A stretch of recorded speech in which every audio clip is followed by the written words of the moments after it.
ஆத்ம வணக்கம். ஆத்மபிதா சுவாமி சிவானந்த பரமஹம்சர் அவர்கள் அருளிய ஜீவசக்தியாயிருக்கின்ற வாயுவாகும் தேகம். நீர் இதுதான் சரீரம் என்று தொட்டு காண்பித்து சொல்லுகிறீர். அப்படி இருக்க செத்து போன போதும் இதை காண்பதுண்டு. இது நசிக்கவில்லை.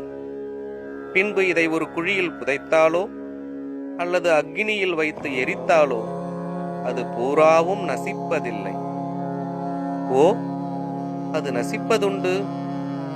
அது எப்படி? சில நாள் வைத்துக் கொண்டிருந்தால், அவ்விதம் வைத்துக் கொண்டிருந்தால் அது எப்படி நசிக்கும்? அது ஜீரணித்து கெட்டு கிருமி கீடாங்கள் முதலியன தின்று நசிக்கிறது. அப்படியாயினும் அது பூராவும் நசிப்பதில்லை. அது எப்படி என்றால், அதை மற்றொன்றினால் உபத்திரவம் நேரிடாதபடி பத்திரப்படுத்தினால் கொஞ்சம் கூட நசிப்பதில்லை. அதற்கு உதாரணம் ஈஜிப்டு, அதாவது எகிப்து முதலிய பல தேசங்களில் உள்ள அரண்மனைகளில் அநேக 1000 ஆண்டுகள் சென்றுள்ள பிணங்கள் இப்பொழுதும் இருப்பதாக கேள்விப்படுகிறோம். ஆனால் அதை நாம் பார்த்ததில்லை. பார்த்ததை சொல்லலாம்.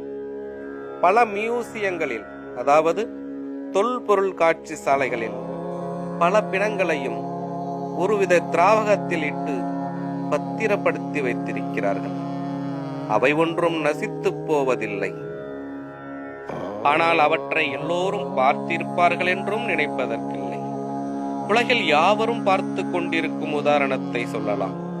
அது எதுவெனில், சமுத்திரத்தில் இருக்கின்ற ஏட்டை, சுறா, திரண்டி, திமிங்கலம் முதலான பலவிதத்தில் உள்ள மீன்களையும் பிடித்து உப்பிலிட்டு காய வைத்து 10, 1000 வருட காலம் கடந்தவை இப்பொழுதும் இருப்பதுண்டு. இதை நாம் இப்பொழுதும் காண்கின்றோம். இப்படியே இதையும் பத்திரப்படுத்தினால் நசிக்குமோ? நசிக்காது.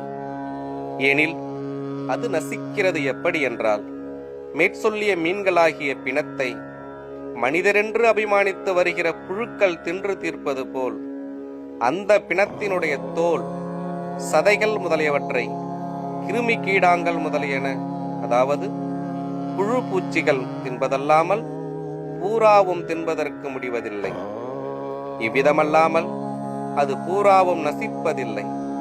அது எப்படியெனில், ஒருவன் செத்தால் பிணமாகிறான். அந்த பிணத்தை ஒரு குழியில் புதைத்துவிட்டு 10-100 வருடம் சென்ற பிறகு அந்த இடத்தில் தோண்டி பார்த்தால் என்ன உண்டாயிருக்கிறது? எலும்பு, தலையோடு முதலானவை காணப்படுகின்றன. அது எப்படி? நசித்து போனால் காண்பதற்கு முடியுமா? முடிவதில்லை. ஜீவசக்தியாயிருக்கின்ற வாயுவாகும் தேகம் தொடரும். ஆத்ம வணக்கம்.